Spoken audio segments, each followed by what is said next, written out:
My biggest thing is like with assault weapons, they make these kind of shootings more fatal, right? Regardless of why they happen. Like with an assault weapon, I think it's like the 2 or 3 times more people die during them, or more injuries. Like they're more fatal when you have like a high capacity magazine, when you have all these kind of traits that are associated with an assault weapon. But also, as to what you're saying about the possibility of it being like these sort of medicines or whatever, I would say like there's pretty strong correlation shown in studies that are done that like areas that have less strict gun laws have more gun crime. Areas with more strict gun laws have less gun crime. There's also like specific households that have guns.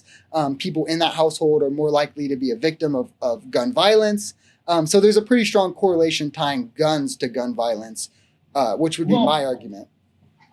I think the household thing, obviously, I mean, you have to have a gun to have a gun violence. So I think, that statistic is probably going to be pretty obvious. What was the first point you said? Sorry, I had something to reply to it, damn it. Like the very first thing I said, shootings are more fatal. Like they're more fatal when you have an assault weapon. Oh, yeah. So, I mean, does this mean that you would like be against the general population having like semi-automatic weapons at all, or like where does that like premise lead you? I support California's assault weapon ban. So they have like it's like a list of characteristics. I know it's like it has to be a semi-automatic rifle, and then there's like a list of things. I know like I know the high capacity magazine is one. I think a suppressor, and if it has like 2 out of 3 of these characteristics, suppressors are already illegal. Yeah, well, I'll look it up real quick. I might be misquoting. It's a semi-automatic rifle with 1 or 2 added characteristics. I know for sure one is a high capacity magazine. So I'm fine with that, or I would be fine with just outright banning those. Like I don't support like high capacity magazines. I think there should be like, I also support how California does like the clip limits at like 9 or whatever, or 12. I think it is. The problem is with that is that nowadays, like literally you can just 3D print these clips. Like it's so easy to just 3D print a clip. So it's like, okay, so we can prevent the sale of them, but like anybody that really wants it, any criminal, I'm not talking about a good person, because a good person is just going to be like, oh, okay, I can only have 9 rounds in my clip.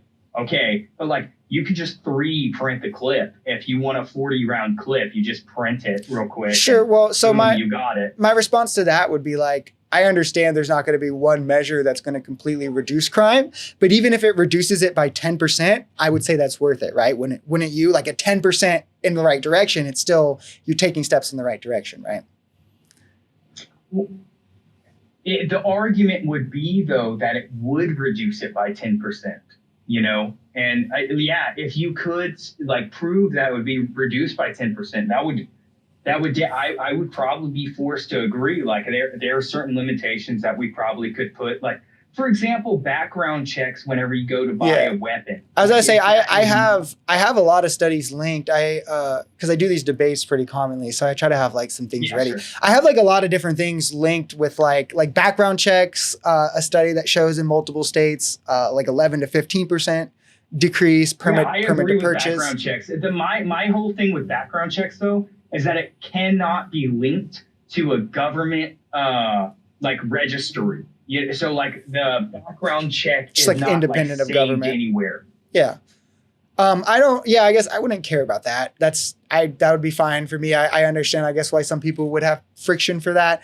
I would think probably the other things, like I am a big supporter of red flag laws. I'm assuming, being a libertarian, that would probably be the biggest disagreement, because we might also agree on like permit to purchase. What is that? Sorry, I don't know what that is. Like extreme risk laws, like if somebody is reported having said they're going to shoot up a school, or they're going to do this, and there is a gun in the home, that the gun can be removed, and then there has to be like, they have to go and like prove they're not like a threat or whatever it is. Like if I don't know exactly how to like. No, I think that's perfectly reasonable suspicion and a perfectly reasonable reason to take away somebody's gun for a temporary amount of time. Yeah. See, that would be perfectly okay. Okay, yeah, that's usually where I get a lot of stick up with libertarians. Is it's just as long as there's due process to it, then yeah, it's perfectly okay. As long as it's a temporary measure, and if you end up validating that this person is like mentally well, and he would like, let's say he was like making a joke in a video game or something like that, and and everything was okay, then he's guaranteed to get his guns back. It's just a process they go through.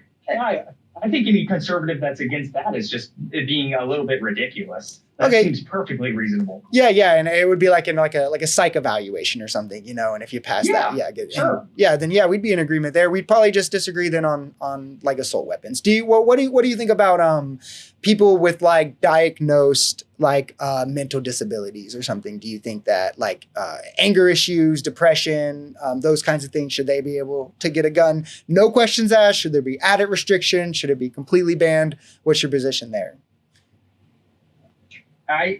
It would depend on that. Like if it was certified by a doctor saying like somebody has a legit like psychosis issue that they're dealing with, like somebody has like schizophrenia or like some weird diagnosed in a clinic issue, then if we're going to say that felons can't have guns, and we're going to say felons that are convicted and out of prison are quote unquote reformed and they still can't have guns, then do you agree with that? Nobody with some mental illness shouldn't have a gun. Yeah, I agree with that. I don't think that felons should be able to, be able to get a gun. I would make the exception that I think a felon should be able to have a gun in their house. I think they should be able to have a gun in their house, but outside of their house, they should never be able to have one.